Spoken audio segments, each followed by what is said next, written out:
श्यामचन्दनलेपितलिङ्गं पङ्कजहार सुशोभितलिङ्गम् सञ्चितपापविनाशनलिङ्गं तत्प्रणमामि सदा शिवलिङ्गम्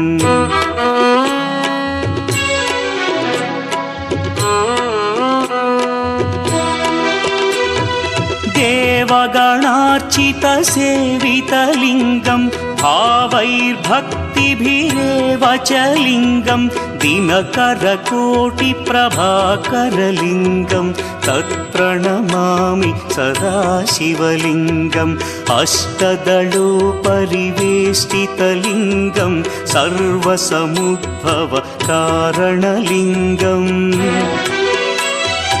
अष्टदरिद्र्यविनाशनलिङ्गं तत्प्रणमामि